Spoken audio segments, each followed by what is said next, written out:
What's going on, everybody? I'm Lloyd And I'm Natasha with Midnight Comics. Finally, officially back live, right, for What If Wednesday. And so for this one, we're really excited about our Midnight Adventures that we've got set up. Of course, we're going to be showcasing, all the stuff that we got going on with that. So we decided for this What If Wednesday, what if the Midnight Comics universe was in the MCU? The MCU and the MCU collide today on What If Wednesday.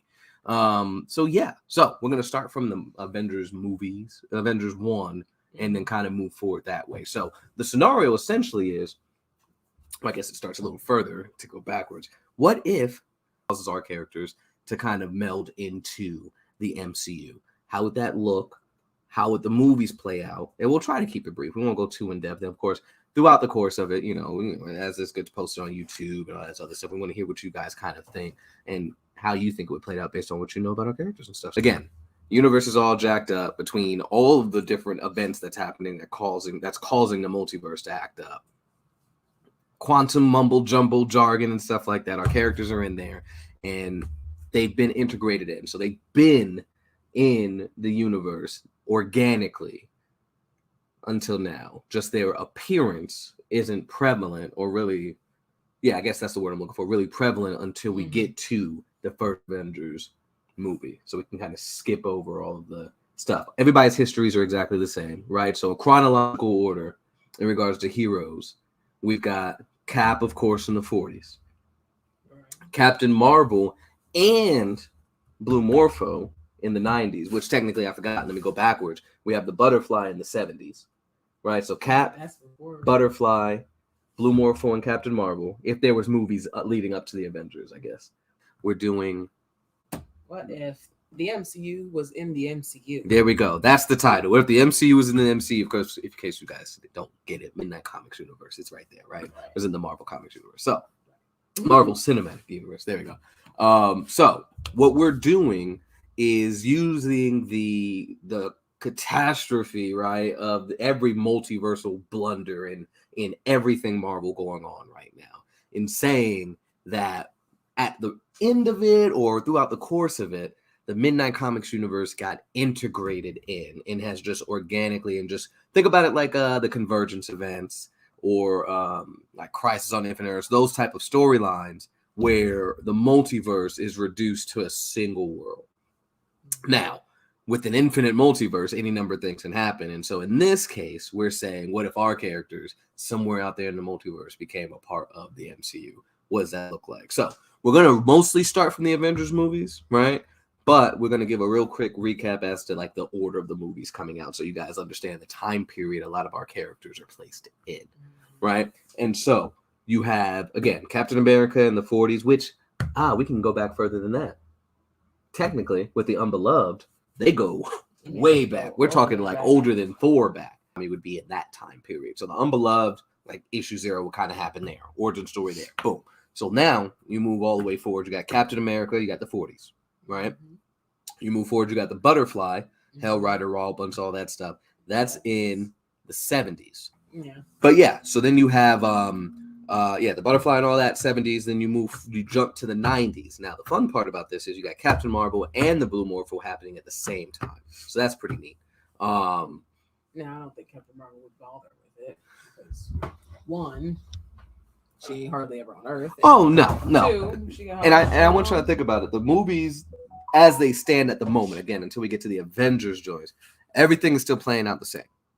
And of course, still, Carol Danvers and Yara Michaels aren't going to interact. They're not in the same area or anything like that. So all that still works, which is perfect. This all just lines up just perfectly, right? Everything still is separate until we actually create the scenario. It's wonderful.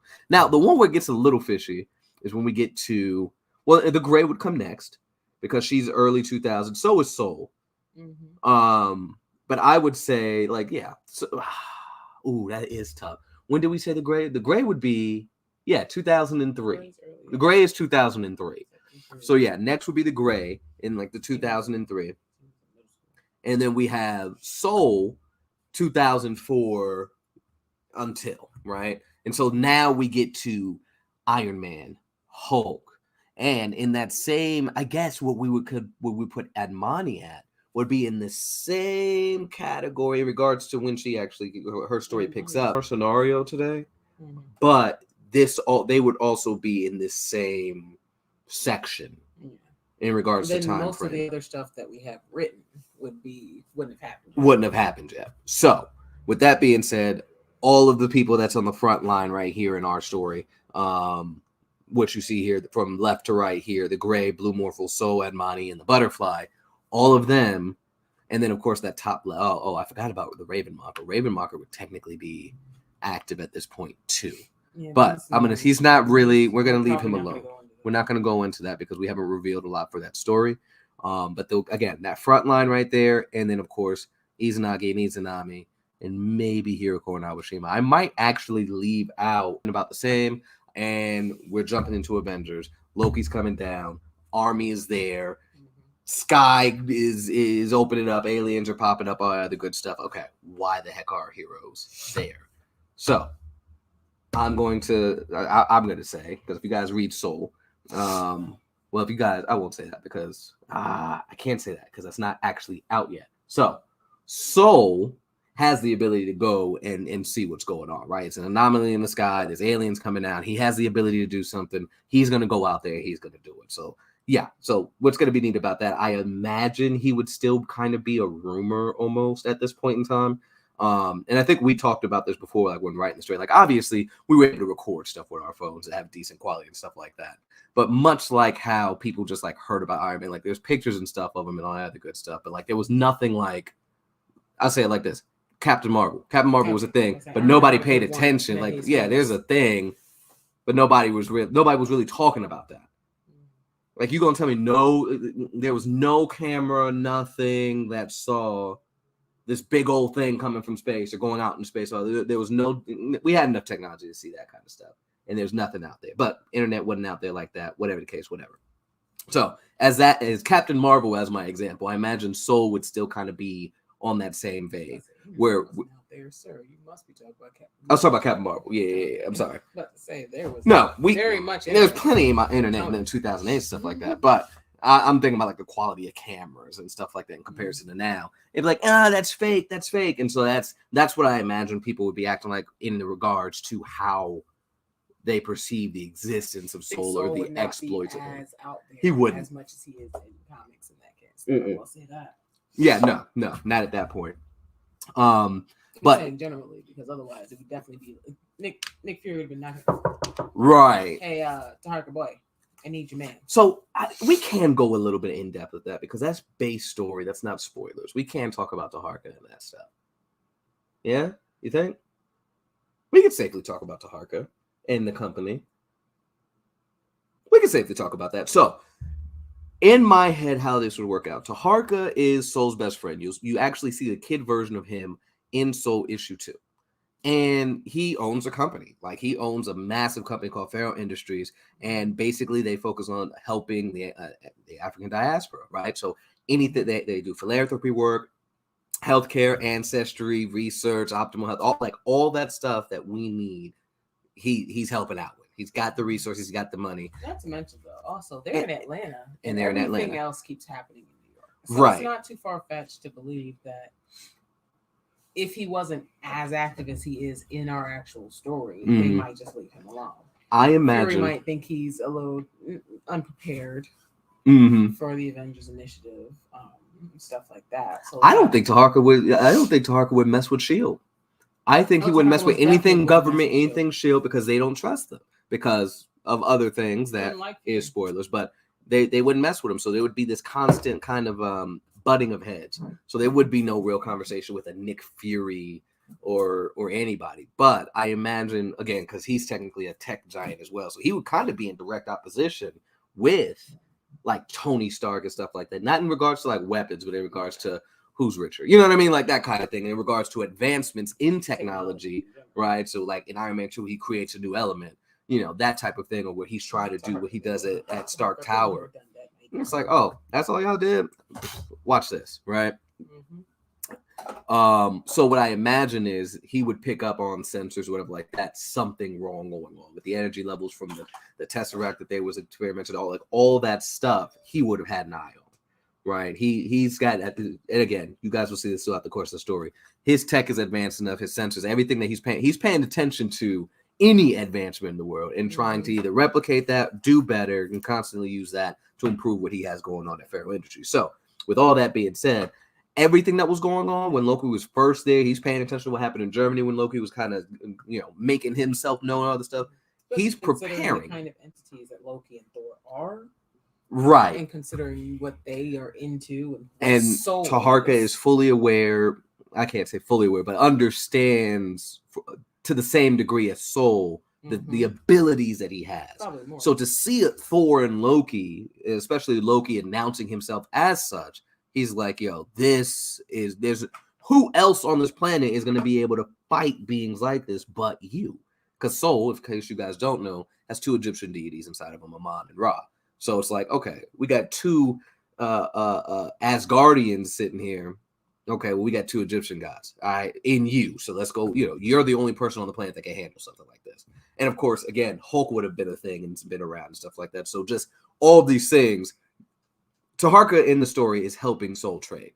Not just obviously in our What If, but in the actual comic. So all of that is going into Soul's development as well. So I feel like when the sky opens up and aliens start popping up, he's like, hey, bro, go handle the business. Now, Taharka also has tech that he also is able to use to assist in these type of scenarios, but we're going to leave him on the back burner as we develop his character more. You guys actually see him in action in the story.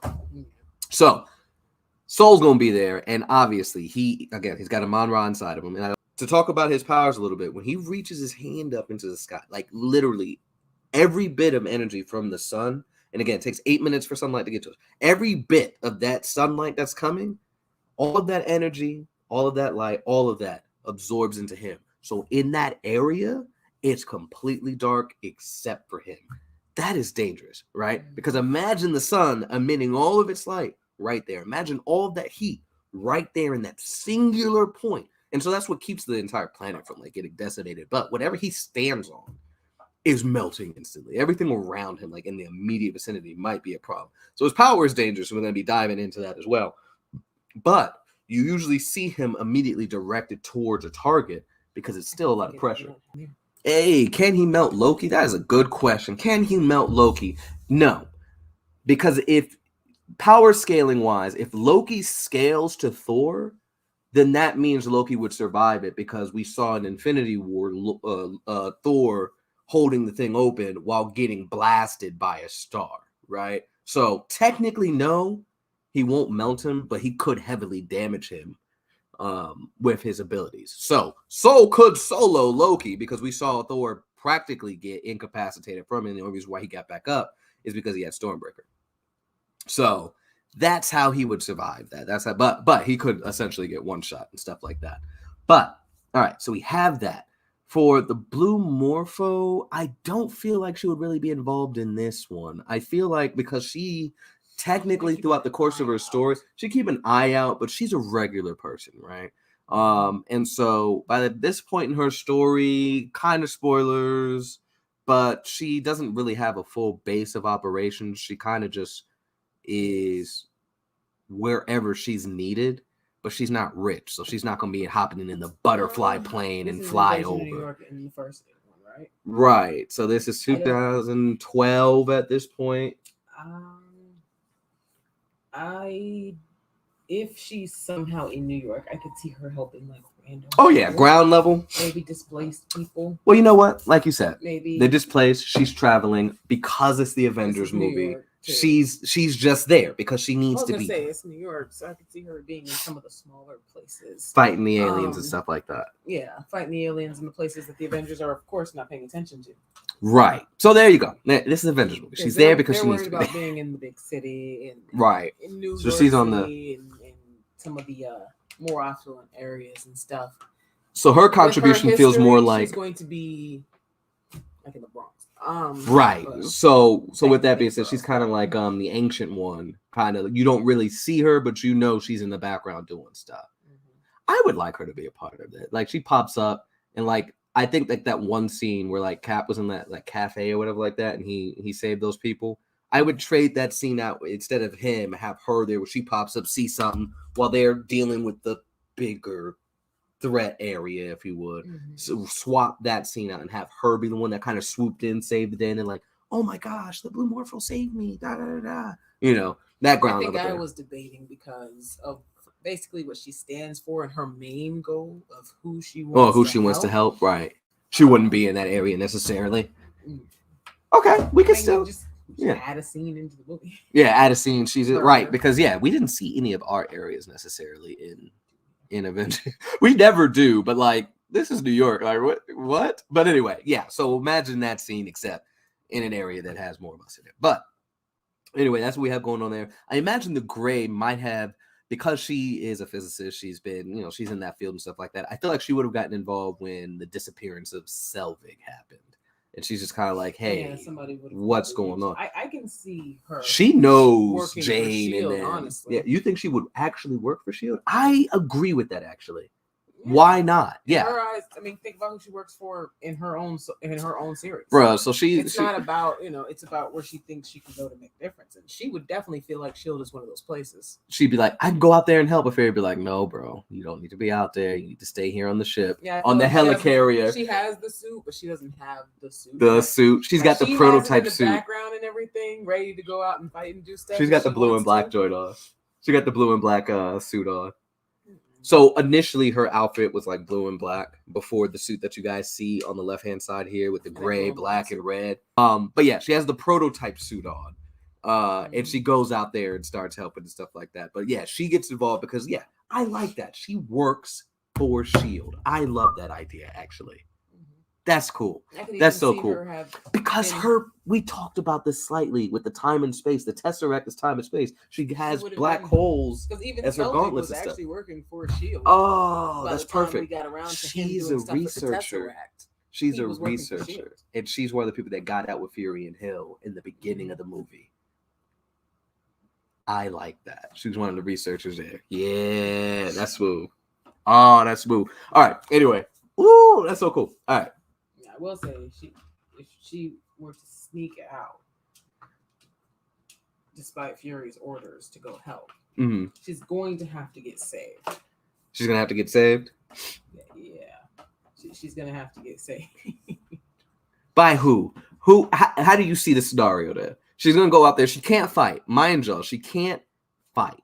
So she's gonna get out there and be like, "Yeah, I got blast. Bam, bam, bam." Because the issue's coming out now. And she can't fight. So she can go, she blasts a couple little small aliens around there. But like, wait a second. But S.H.I.E.L.D. agents can fight though, right? Can everybody has some basic training, right? Can Selvig fight?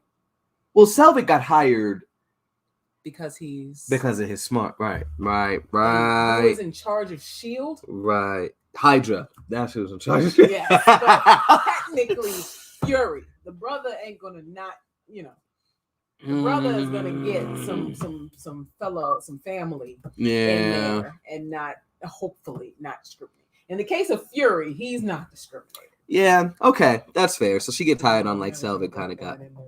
But dang. But okay, you know what? That's fair. So yeah, I like the idea Widow kind of saves her. That'd be cool. Like that. A really cool idea is to have her get saved by one of our own characters, like. She's out there doing something somewhere close by Blue Morpho. Right, and the Blue Morpho. Like to team them up and stuff all the time. So that would be funny. That would be pretty cool. Could begin their escapades together. That would be neat. Okay, I could dig that. Now, Admani, I imagine she lives in New York canonically in the MCU. This is 2012. So I imagine. And this might be a melding of where you're at in the story and where you're going in the story. I'm about to kind of melt that, I think, right? Where you're at in the story and where you're going. Instead of her being hero suited, obviously. I imagine like the aliens attack where she's at, family members, stuff like that, and she just snaps on them. And she snaps like, oh, I can't let everybody die, or she just in a fit of just fear lets out her flames, and every alien in the vicinity of her is gone because the focus point was, oh, I got to stop them from hurting everybody else. So she had enough control subconsciously that it killed all the aliens that were near. That makes sense. I love that. Here's where that would suck.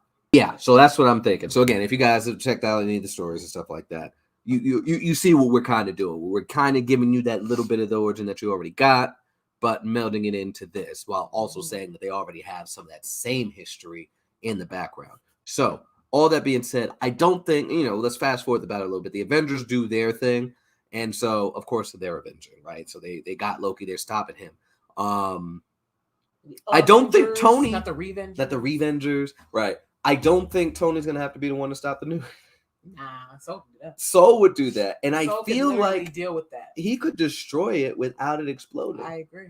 Like he would just be like, "There's a nuke heading to New York." The Gray would be like, "Oh, she'd say something." The Blue Morpho would say something, and then Soul would hear it, be like, "Yo, there's a what?" Tony would go after it, and Soul would just be like, "I got this, Tin Man."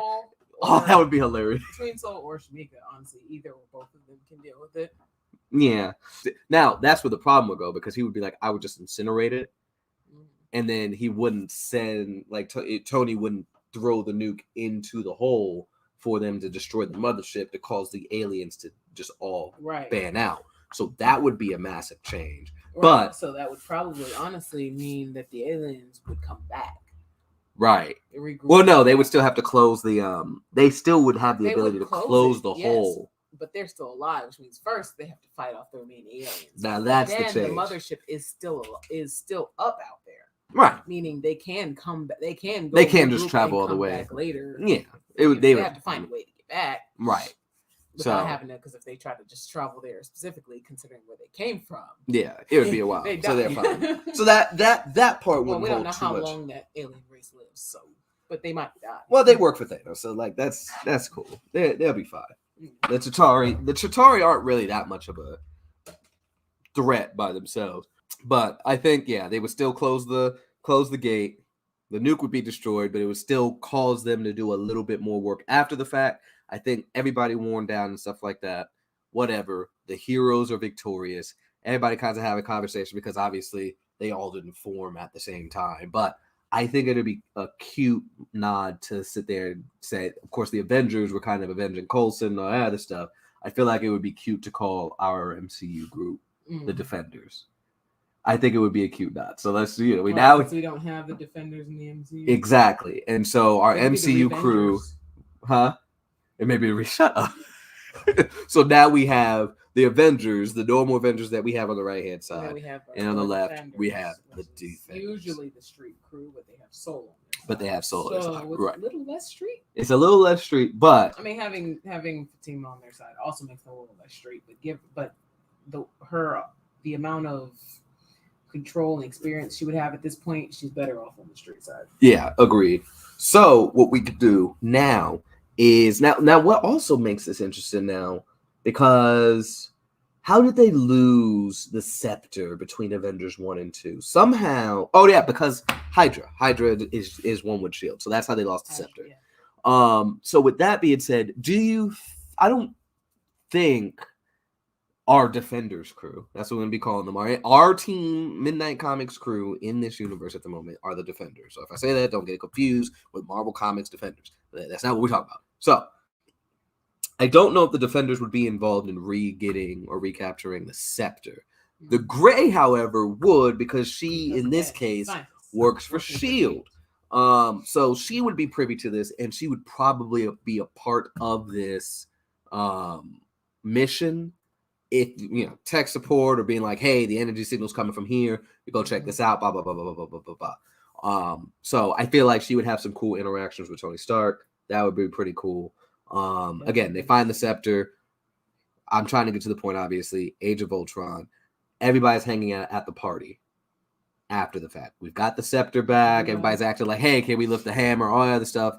I feel like she helped. You said, let me not steal your thunder. You said this earlier. Oh, that's not actually what I was going to say. I say not everybody's at the party. I don't see Yara going. Yara's not going to the party. With a bunch of Fatima's not going either. People. Fatima's not old enough to be at the party. No? Yes, she is. Yes, she is at this point. Yeah. Soul would probably go to hang out. Like, chill out. I feel like him and Thor would get along. Yeah. You know what? Taharka would show up. Cap would get along too. Soul and Taharka would show up just so Taharka could be like, "Hey, I'm still richer than you, Stark." Just to show up and be extra like that, like just to be him and Soul, just in there, like, yeah, let's just bring that energy in here. But I also think that Soul and Thor would get along. I think so too. And Cap would get along, but he'd probably be hanging out with Thor more. Yeah, Cap for sure. Like, it would be a little rivalry. Like, I'm a god. I got two gods. You just a god. Like, you know what I mean? Like, It'd be kind of like their relationship with him and Hulk. Yeah. Where they always like, who's stronger? Yeah. Yeah, that would definitely be the one. She could be there because she works for S.H.I.E.L.D. So she's hanging out because her friend Maria Hill and Widow who saved her and all that other stuff. The only reason Blue Morpho may have thought of going is because they got on really well. Right. The last one and have been keeping in touch. I think we'll keep Yara in the back like Sam was in the background, where they popped up at the end of the movie. She's like, we just gotta call all hands, get Rhodey in here, get Sam in here. You know what? Call this person, get this person. Like, that's what I imagine at that point. But yeah, I think so. At this party, again, keep all the same people there. Just add Shamika the Grey, Soul, and then Taharka's there. Think of Taharka as Black Tony Stark melded with Black Panther. Like that's there you go. So he's got his own tech. He's got his scarabs, which are nanotech, which he uses that he can make a suit, but he doesn't have his full suit there. Right. Think of it like how Tony came fighting against Bucky in Civil War, where he just had like the watch or whatever like that, was still able to blast. Right. Think of Taharka in that. Taharka's already there. Tony hasn't got there. Right, and that's the thing. Taharka in early 2000 or 2004 has the nanotech, more advanced nanotech than Tony Stark did in Infinity War. Right. So the level, and he's younger. He's younger. This kid is 20 something. Well, by this point, he's in his 30s. How do we think Ultron gets made nanotech suit by the time we get to this episode? In this instance, I feel like Yara would help Banner and Stark develop the material for the suit. Not Yara, Shamika, because they're like, yo, your technology is able to withstand the pressure of artificial black holes. And oh my God, that would mean that they would be able to make armor. Think about vibranium. You would have a suit of armor around the world. Think about vibranium being able to contain black holes. Now imagine Ultron being powered by miniature black holes. Yeah, I was about to say, here's the problem. Tony can up his suits, but unfortunately it also ups Ultron. Oh, Jesus. So now... So the thought is, does he completely leave Banner out and have Shamika help him? No, I don't think so. Or because does he just also invite Shamika to help I think he also invites her. It's like, yo, I made artificial black holes. Like, oh, we can do this, and this. Oops, it's getting weaponized. Nick, you just made artificial black holes. If it gets to 1 millimeter, everything is destroyed. Right. So artificial intelligence, I venture to say, is less dangerous than active black holes on the planet. Yeah. And so she's going to be like, that is actually awesome. And I feel like Shamika and Tony would be like, come on, Banner. It's not that bad. Come on. It sucks because the engineer in our universe isn't born yet. Yeah, right. At this point. So I feel like not even born yet. That is crazy. Might be a baby, right? But I feel like she would also be saying that, and I can imagine like they make this suit. Oh my God, he has infinite energy, bro. And what kind of power would be? We accidentally destroyed the MCU earlier. You're like, that's oh no. But okay, so oh my God. So maybe not powered by that, but maybe help create a suit that was even more impenetrable than, or more capable than the armor that he did have. I say she's like, yeah, we're not going to make the suit out of that. Yeah, just in case. Yeah, that's fair. Okay, so he still gets made the same. Let's go ahead and save ourselves the trouble. But she's a part of that, and now I don't think I think they do better in this fight than they did in the movie, because you have help, right? You've got Shamika, and you've also got Soul there, who is pulling Star Wars and putting a failsafe in there. And putting a failsafe, yes. Even Ultron can't figure out. Right. keeping right and having worked for Shield, having seen everything that happened with like the Tesseract, have all the Mind Stone, technically the Scepter, all of these other things getting taken, stolen, whatever the case. Yes, I feel like she would have the reasoning to say, you know what, fail safe. So honestly, if there's a fail safe, then Age of Ultron don't really happen in that case because it's just like, oh, he went crazy, shut him down, done. Now in turn, now we don't have Vision. Right, because you shut him down and Jarvis is inside of him and all this other stuff. You just completely got rid of Vision, which in the scheme of things, he didn't really make too big a difference in the MCU, in my opinion. Stone and Pietro are still now, right. Problem. Now they become the villains of the movie. Problem. Now they could become the villains of the movie. There. Age of Ultron is stopped before it even begins, and now it's really WandaVision. Like it's Wanda and Pietro going around trying to take Stark out, and them trying to stop them. Now, honestly, Age of Ultron doesn't happen, and then Wanda and Pietro are just kind of bad guys in the background. Cue up Iron Man 3, and instead of Extremis, it's really Wanda and Pietro wreaking havoc for Tony Stark. He's got to call in help, and they got to stop him. Now, again, by themselves at this point, they're not really that big a deal, but we just saved Quicksilver. He doesn't die. Right. He doesn't die. And I feel like, again, they would be kind of looming bad guys that kind of mess with Stark, but don't. I mean, they're trying to kill him, but he's got some powerful friends. They're just like that's bad not in the background until honestly, I feel like exactly. And Civil War doesn't happen anymore because Sokovia didn't happen. True. So with that being said, yikes. So Hulk never leaves the planet. So there's no World War Hulk. There's no Gladiator Hulk and stuff like that. He's still there. Which means Thor. Now Thor would probably still go back home and deal with what he's got to deal with, which is fine. But that still makes sense. So Ragnarok, a whole different movie. Yeah. So Ragnarok still happens, which means now it'll probably happen very differently. Which means Thanos is going to have. Yikes. Here's the issue. Because without Vision, Thor's taking the Mind Stone back to Asgard with him. But all of the Avengers are still together. Cole Obsidian. I guess they just wouldn't know he's coming. Right. They wouldn't know that Thanos is coming. He's coming now. Well, yeah. But who really knew? By the time Banner explained everything to Tony and Doctor Strange, Ebony Maw and Cole Obsidian was popping. They would be less prepared. Banner had time. Nobody was prepared. Banner had time to tell Strange they were coming, so they weren't completely caught off guard. What happened is he took the time to go try to tell Tony. Yeah. Well, yeah. I mean, I guess you could say they were prepared. Tony to the Sanctum. He had time to hear from Banner, grab Tony, and bring him to the Sanctum. Yeah. I mean, all that really took was him getting dressed and then him opening the portal and be like, hey, yo. So, I mean, it was like 30 minutes to an hour. Yeah. I'm just saying they had no prep time. All that. But they weren't as caught off guard. With this, though. If he hadn't sent Ebony Maw and just went himself, no, honestly, I feel like because the Avengers are still squadded up, it wouldn't have been like. Better. Yeah. They would have won. Result of Civil War was why they lost. Exactly. So with no Civil War and everybody's in New York. Everybody there. Well, they're in New York now. Well, they're in New York. Our characters, right. Does Thor die now?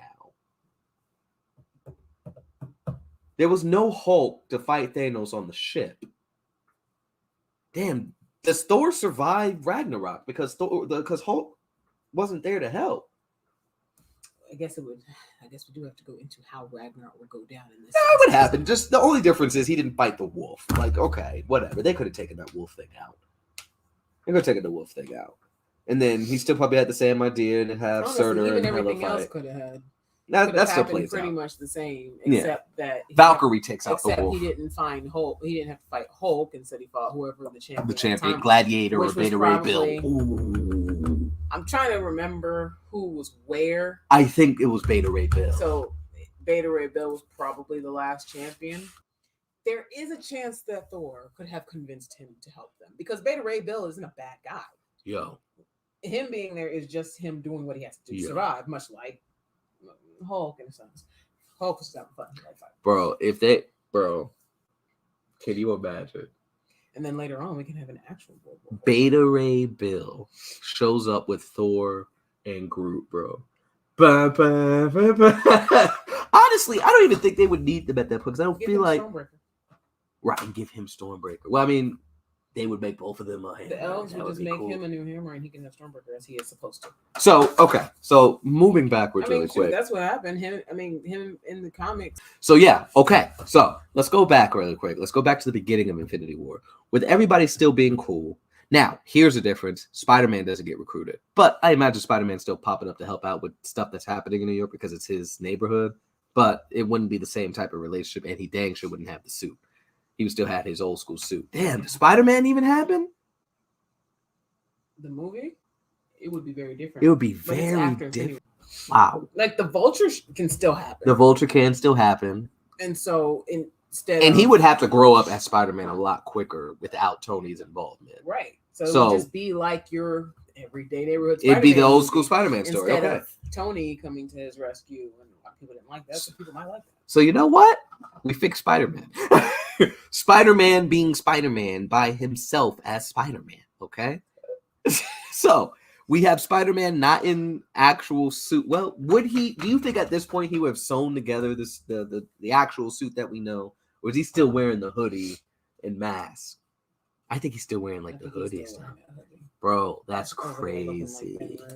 So he wouldn't have gotten involved as soon, so I don't think he would be in the fight with Cole Obsidian and Ebony Maw. But obviously Tony would still be there. Doctor Strange would be there, but the difference also would be the rest of the Avengers would be there too because everybody's cool. So when Doctor Strange pulled up on Tony, everybody else is chilling like, oh, you need help? Say less. So at this point, there's no Doctor Strange pulling up on Tony because he doesn't know. You're right. There is no. So just everybody spread out where they are. They see that issue that's going on in New York, and they all just pop up. Now, because the Avengers are still a team. Mm-hmm. They all roll in together. Get called in, and they'll be called in together.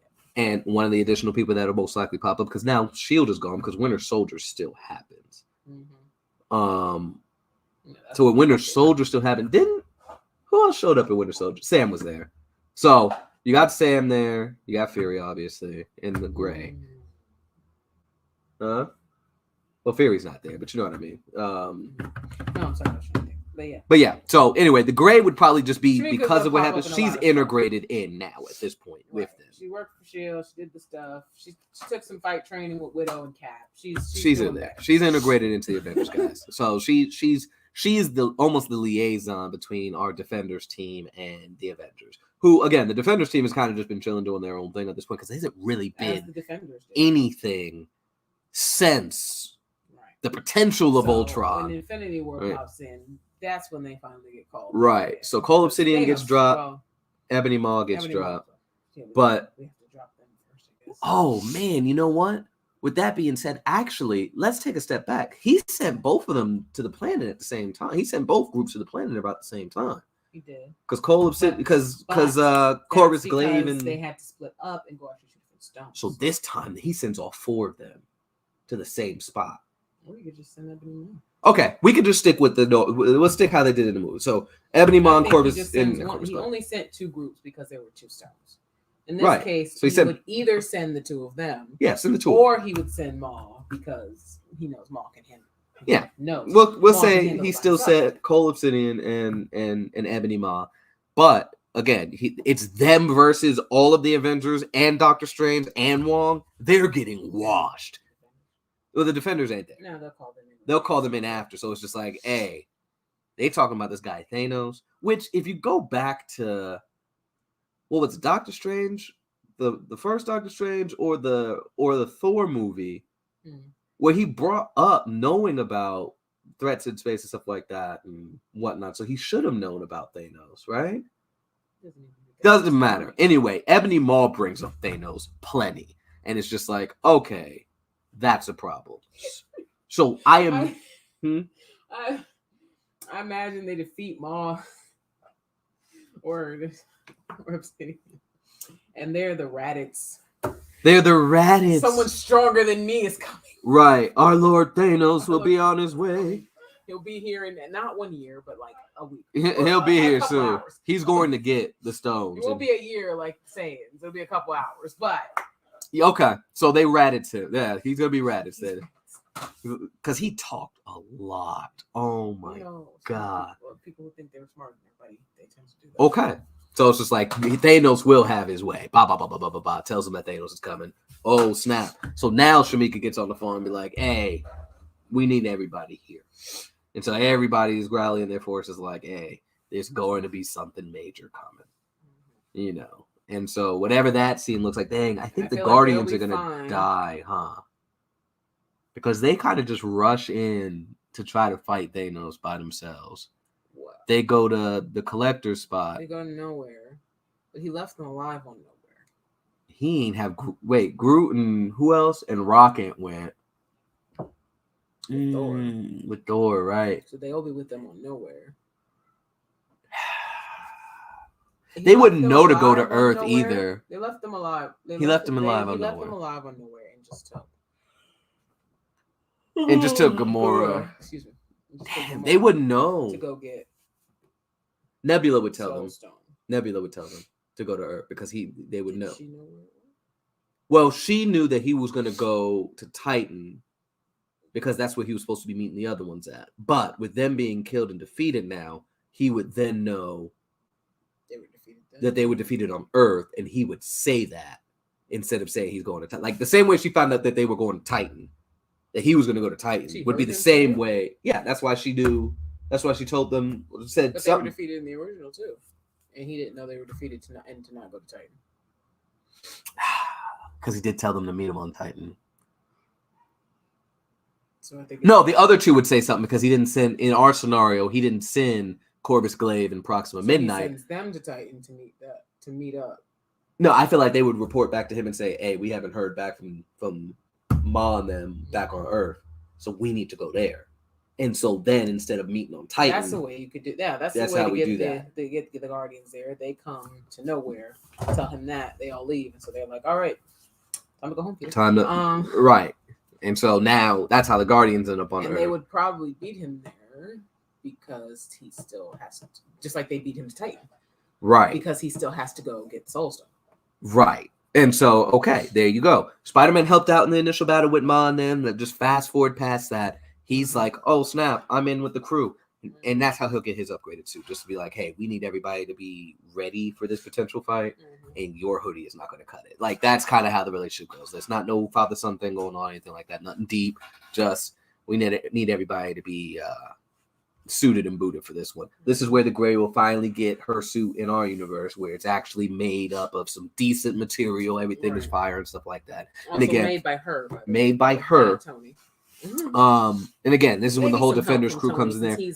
Fatima would be the wild card. It's kind of like how they brought Peter in. It was just kind of like, we got this kid in here. Can you use your powers and stuff? Throughout this point, again, throughout the Defenders portion of the thing, she's got some understanding. She's been working with them. We're not diving too deep in some of these because, again, the spoilers for later story arcs and stuff like that. But anyway, she's part of the crew. Everybody's got some decent suits. Blue Morpho ain't walking around with that. I mean, she's probably got an armored version of that. So everybody is fired. We didn't dive too deep into everybody else. We just talked about the changes so far. But I feel like we don't even get to an end game. I feel like I truly believe if the Avengers were all together, they would have defeated Thanos. Kind of the point before. No the whole thing problem. The whole reason that they didn't win, like Tony said, is Cap wasn't there. Right. And so this will be the first battle that the Avengers were able to win without Hawkeye. Anyway. So yeah, I feel like we get to avoid Endgame because of everybody involved in this. And, you know, the cool thing is Tony doesn't get his suit around the world, but there's enough heroes now that makes that work. We still have Wanda and them in the background. What do we do with them? I'll tell you what would be pretty cool. I wonder if Killmonger would try to work with Taharka. You have this technology. You could do this, that, and the third. It's just like, we're not militarizing it. Well, fine. I'm you know what I mean? Like it's advanced. That's a soul standalone movie. He's trying to extend the movies now. Okay, all right. Let me go back. Beat Thanos? Hell yeah, they beat Thanos. First off, wait a second. The way that Captain Marvel, I think he scales above that. And so if Thanos couldn't fight back necessarily between the three of them, but I guess we don't have Captain Marvel still because Fury didn't go boo boo. Right. So technically we don't. Right. Infinity War still happening. Page with the pager, yeah. So there was no pager. Right. But we have Soul, we have Thor, we have Imani. Right. And so if Thor, leave that at that. Right. And so Captain Marvel was able to, first off, obviously at the beginning of Endgame, when she popped in on him, was able to hold him back, and he couldn't break out of that. I love how Hulk almost became a non-factor in the story. Like we haven't said anything about Hulk. Wait, but yeah, add Hulk too, because I kind of forgot. Because we don't have smart Hulk at all. This is Hulk, just still. I forgot that in this story, Hulk is still a thing. Right. So yes, also add Hulk. Yeah. He so hasn't gotten mollywopped or nothing. Oh my god. Cap doesn't have the hammer though, so. But right. Regardless, he's Cap. He's helpful. Mm-hmm. We got Tony. We got Soul. We got Hulk. We got Fatima. Mm-hmm. And then we have Shamika, who's got her gauntlets. That would be very helpful. Right. Between all of that and the Avengers are still a team, and they have the backup of the Defenders, they could beat him. Yeah. I'll tell you what. Here's how we could do this. Because he's now aware of all of these entities on Earth, he would probably so Infinity War would happen the way Infinity War would all of his army, just like how he popped up in Endgame, and I guess at the end of Infinity War there's Attack of Wakanda. All of that stuff. Dang, Black Panther isn't part of this at all because he had no reason to come over here. No, Black Panther only appeared because of Age of Ultron. But that's okay because we just added 4 new Black characters. Right. 5 technically if you count T'Chaka. So it's okay. It's okay. So with that being said, oh wow, that's cool. Yeah, that's cool. Oh my goodness. So imagine he shows up with his full army and all that other stuff, and he's just attacking everywhere. They don't have the numbers. That's where the issue is gonna lie. They won't have the Asgardians are still around. Nobody gets blipped. So they still have the Asgardians. The ones that are still there. But who gets the kill shot? So I feel like what I was gonna say is I feel like the way that they beat Ultron would be the way that they beat Thanos. Like it's this team shot where everybody's like shooting blasts and stuff like that. And I think about when he kind of was rotating his blade, trying to block some stuff. Trying to get the gauntlet. I mean, they're not worried about the gauntlet in the same way because it's like he's not. I still feel like what they tried to do on Titan, they can succeed at here. Yeah. Just don't let Star-Lord in on the plan. They still have to lose the same plan to get the gauntlet, but it can succeed this time. Oh man, they still have to. So the one thing that Eternals helped, I think, because the whole point, one of the things that saves Eternals almost is the fact that when you think about what Doctor Strange said about, hey, this is the only way we win, right? If he didn't blip everybody away, that Celestial would have woken up sooner. And everybody would have died. In that case, yes. We're talking butterfly effect. We are talking butterfly effect. Our characters don't exist in the original universe. Now they exist in this universe. Things change. Yeah. Or that's still the case, but they win. But now that we have Celestial to deal with. That's so cool. All right, so that's what happened. So anyway, and we're gonna leave it at that. We're gonna leave it at that. So all right, so cliffhanger. No in. Yeah, it is getting long. All right, we wanted to keep it under an hour. We did not. Anyway, who would be the next villain in the next phase, and then we'll just leave it at that. Do we still do potentially have Kang? Do we have? Oh, that's what I was gonna say. They couldn't protect everybody because again, they don't have a massive army like they did in Endgame, right? So it's the hero, it's the Avengers and Defenders, and maybe some Asgardians. They don't have that in the Guardians. Army, no, but they still have. They have some heavy hitters. Plus everybody working together, plus a different Thanos who doesn't have all of the stones. So what I was going to say is they're able to defeat them. They're picking up the pieces. They defeat some of the army and other stuff in the crossfire because who's been trying to get at Tony Stark this whole time? Pietro and Wanda. Pietro dies in the course of it, and she snaps. And we still get crazy ass Wanda in the series. We'll leave it at that. After all that, we was trying to leave. That's what we'll do. She would be. Pietro alive. Well, he stayed alive for several more years. He didn't do nothing. Who cares? He ain't do nothing. Care. He ain't do nothing anyway. We could have made him do better. I am the X-Men fanatic here. I could have made him do better. He's dead. And now she snaps. And she eradicates the rest of Thanos' army. And so now we have kind of battle-weary. Now we have battle-wearied Avengers and Defenders. Didn't need them for that to happen. Come on. In credit scene. You just wanted to kill Pietro. That's number one. I hate you. Okay, critically wounds him, and she doesn't realize he's still alive. Two, you just felt like we needed extra for no reason. We didn't even need that. You're right. Does it work? I guess.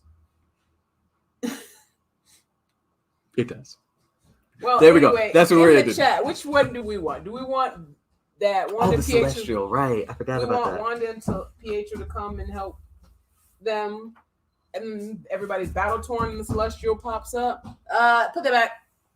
Or do we want them to defeat them on their own and then the Celestial pops up? Or they defeat Thanos and his army on their own and then Wanda and Pietro pop up. Okay, yeah. Give us what you guys think. Celestial or Wanda? Don't worry, I'm not gonna be this. All right. Let us know. Anyway, this was fun. I missed these. These could get really long. Because this could have easily been another 2 hours. Yeah. I like them all. Can we have a version for each one? Yeah. We may as well do that. And that gives us what ifs for the next few months. Bro. So, for when this gets clipped, if you see the clip here, or if you see the YouTube video after the fact, you need to be a part of the Patreon. Yeah. For so sure. you can be a part of this conversation. Because this is good. Live. This is good. Because you're going to get the edited stuff. Right. Y'all need to be a part of it. Because we might even, as more of you guys come in here, go back and answer some questions and really dive deeper, again, into the solo films, more nuances in the movies and how it plays out, what have you. But yeah, anyway. It's probably my favorite what if so far. But all of this stemmed from our excitement for Midnight Adventures, which, of course, we're revamping and re-recording.